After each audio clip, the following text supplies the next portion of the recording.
Oke. Perkenalkan, saya Guido Kuiko. Saya adalah pimpinan keroncong Tugu Cafrinho di Kampung Tugu. Kenapa orang selalu menyebut bahwa Tugu itu punya keroncong? Suatu hal yang menjadi sejarah buat kita adalah kami di sini adalah keturunan Portugis. Di tahun 1661 kita dibuang ke daerah Batavia Tenggara ini, kemudian kita diasingkan oleh Belanda untuk hidup di hutan belantara, banyak rawa-rawa di sini, yang akhirnya kita menjadi suatu keluarga. Sekitar 23 kepala keluarga tahun 1661 ini ada di Kampung Tugu ini. Kita terisolasi oleh sebuah namanya hiburan. Kita nggak punya hiburan. Yang biasa kita dapatkan sebelumnya, yang ketika orang-orang Belanda membuang kita ke Kampung Tugu ini, kita tidak memiliki apa-apa. Nah, bagaimana cara kita biasa menyanyikan atau kita menghibur diri, membuat sebuah kegiatan bergembira bersama saudara yang lain? Itu awalnya ketika orang tua kita zaman dulu itu di abad-abad 17 membuat sebuah alat musik yang namanya macina, kita sebut, dari sebuah batang pohon yang ditebang kemudian dibentuk menjadi sebuah alat gitar kecil seperti ini.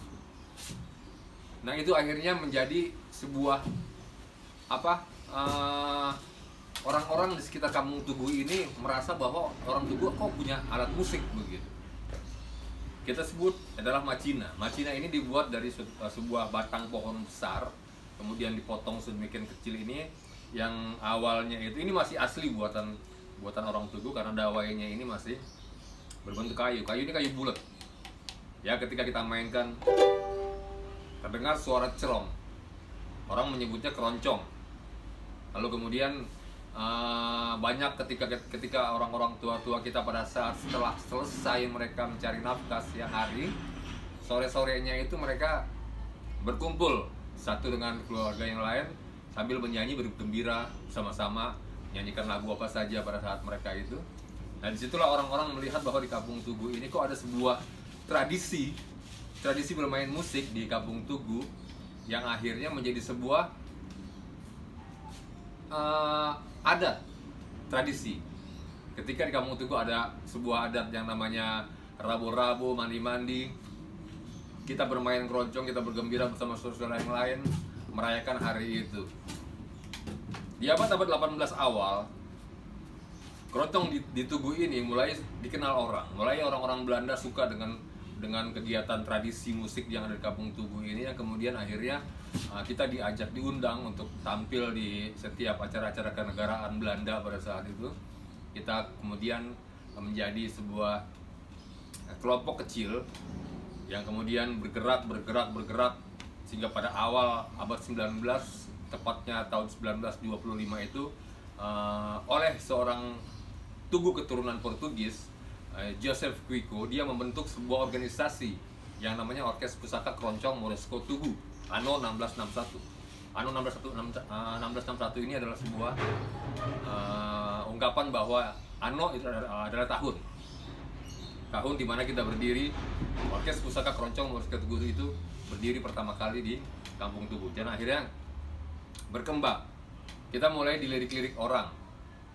Udah mulai orang-orang mulai suka. Pada saat Indonesia belum merdeka, kita sudah membangun sebuah keroncong di Kampung Tugu ini dengan sebuah kelompok.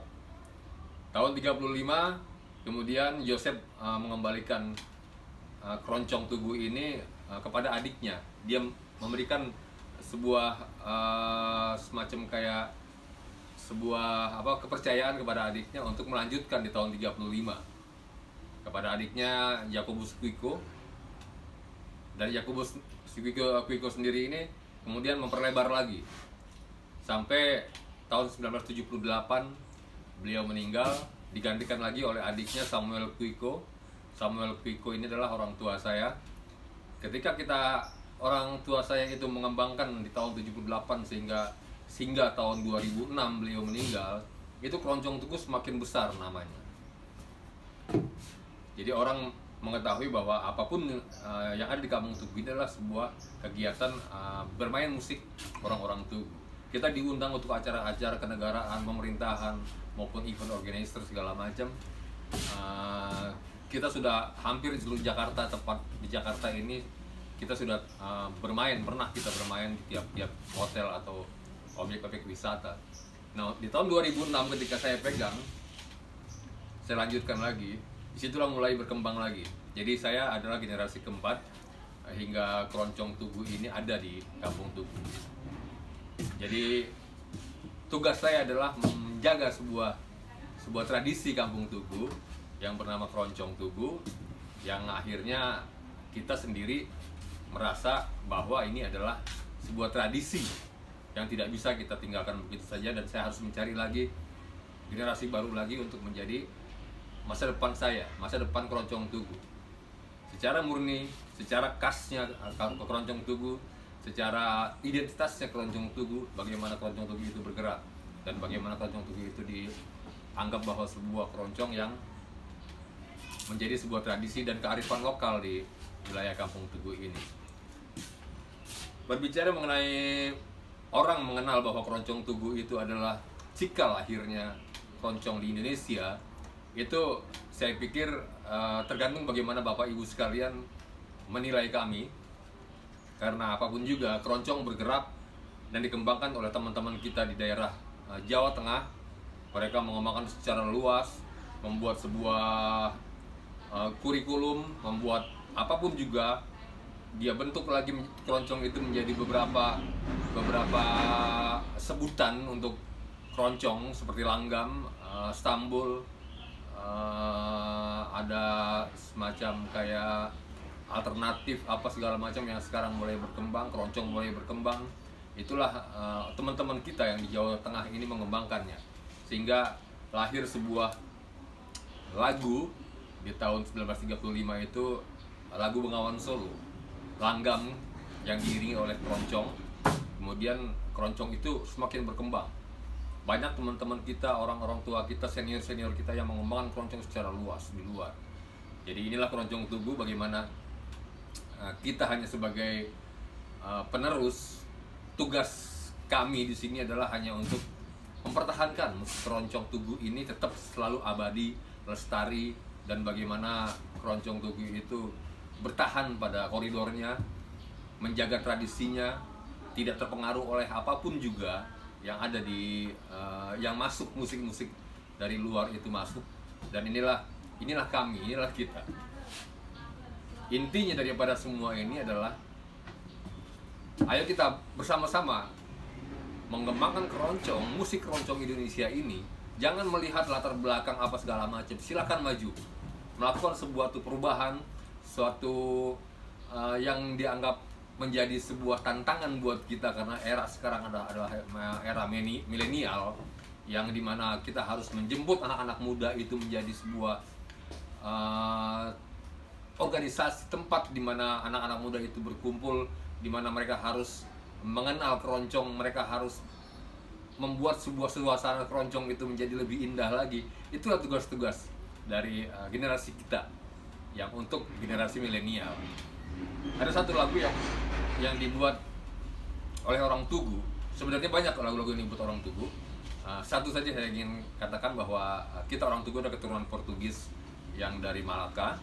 Kemudian kita di sini berkumpul, membuat lagu, membuat musik, alat musik, dan inilah yang kita dapatkan sekarang. Jadi sekarang saya hanya meneruskan saja.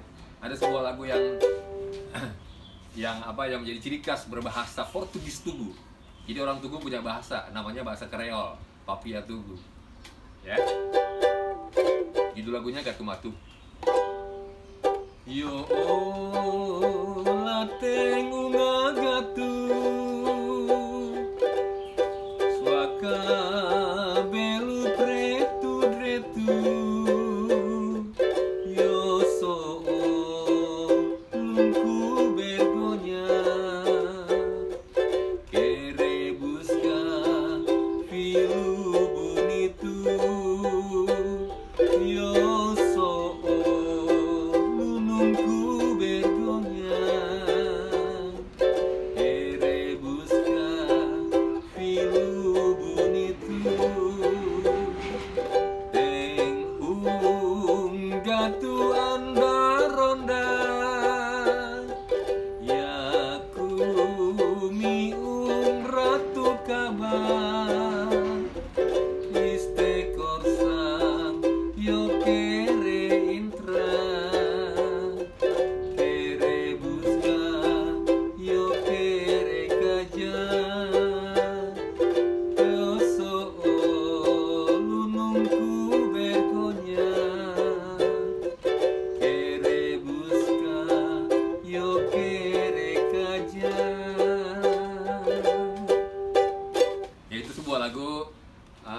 bahasa Tugu, yang bahasa Kreol Portugis, bahasa yang sudah melebur, bahasa Portugis yang sudah melebur menjadi sebuah bahasa yang kebiasaan-kebiasaan sehari-hari yang ada di kita. Gatu matu artinya kucing hutan.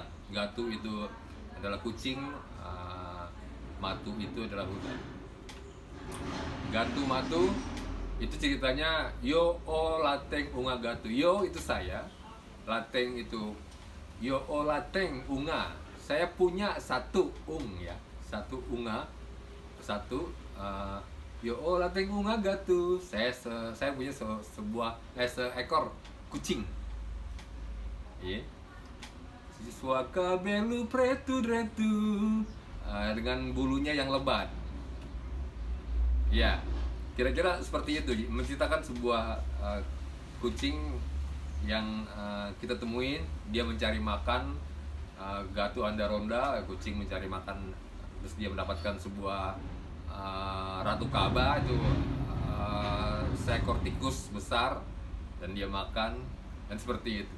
Jadi saya berharap Bapak Ibu sekalian, teman-teman semua, adik-adik semua generasi milenial sekarang, mari kita coba. Jangan coba lagi lah, kita sudah mulai mengangkat keroncong di Indonesia ini menjadi sebuah genre musik yang diakui oleh dunia. Jadi artinya keroncong hanya ada di Indonesia, dan itu sudah terbukti di mana-mana. Jadi jangan takut untuk mengembangkan musik keroncong, karena musik keroncong adalah sama seperti musik-musik yang lain genrenya, dan kita memiliki komunitas yang besar di sana. Kita akan kembangkan nanti bagaimana anak-anak muda sekarang ini akan bisa mengikuti cara mereka untuk bermain musik keroncong dengan suasana yang berbeda mungkin, atau mungkin dengan gaya-gaya mereka yang baru. Jadi saya berharap semua ayo kita berkembang, semua ayo kita majukan keroncong Indonesia menjadi sebuah keroncong yang benar-benar diakui oleh dunia. Terima kasih, saya Guido Pigo, terima kasih.